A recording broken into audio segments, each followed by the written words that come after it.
Welcome back. I'm making this video both in English and Hindi, and it's a short one. First of all, very happy that we could do our predictions extremely well today. हमने कहा था कि 1:15 बजे तक market ऊपर जाएगा. Exact time मैंने एक वीडियो में भी डाला, आप मेरे यूट्यूब का भी वीडियो देख सकते हैं. 1:15 के बाद गिरेगा. तो सुबह के सेशन में 200 पॉइंट से ज़्यादा निफ्टी का हमने जो राइज है वो दे दिया आपको. उसके बाद तो आपने देखा सब गेंस उड़ गए 1:15 के बाद और नेगेटिव में चल गया. तो फ्रेंड्स, इससे ज़्यादा मैं प्रूफ क्या दे सकता हूँ आपको.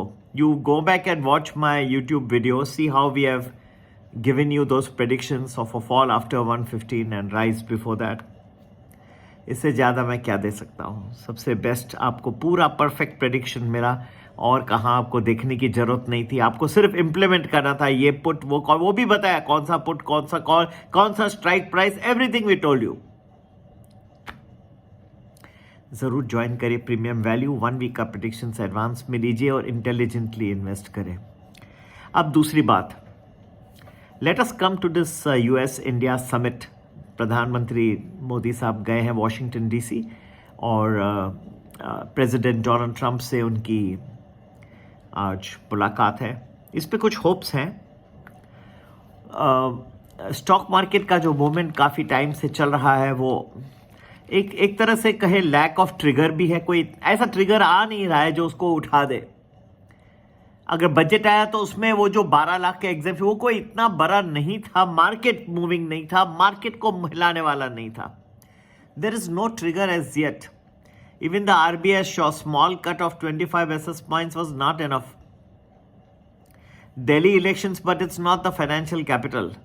It's a very important, that election was very, very important though.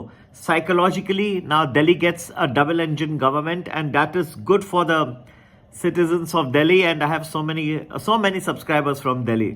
So I'm happy that Delhi will benefit. That is not the question. The question now is that where will we find the this trigger to come from. If some good agreements come, defense deals, some agreement on the energy exports from US to India, that will be good because it fulfills and reduces the balance of payment problem also.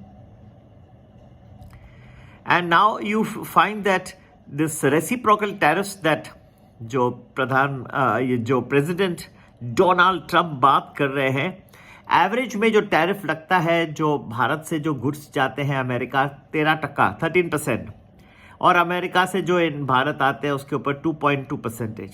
तो कितना फ़र्क हो गया. अगर इनमें कुछ एक समझदारी आ जाती है कुछ, तो बहुत ही ज़बरदस्त हो जाएगा. It is an important piece of news. इसके अलावा रशिया यूक्रेन की जो लड़ाई है बेकार में, तो लोग अरे क्या ज़िंदगी इतना अमूल्य है जो भगवान ने दी है और किस तरह से ख़राब हो रही है. बहुत दुख हो रहा है मुझे. इकोनॉमिक्स और फाइनेंस और इन्वेस्टिंग वर्ल्ड को छोड़ के भी ह्यूमैनिटेरियन एंगल को देखिए. इतनी बड़ी लड़ाई इतने सालों के साल सदियों के लिए चलती जा रही है. अगर ये थम जाए तो एक पीस डिविडेंड के रूप में कुछ मार्केट में राहत आने की संभावना है. मार्केट डूब नहीं गया. टाइम मैंने वीक के पहले भी कहा था कि इस हफ्ते में भी मार्केट ऐसे कई दिन आपको मिलेंगे. सुबह एक दिन को कुछ और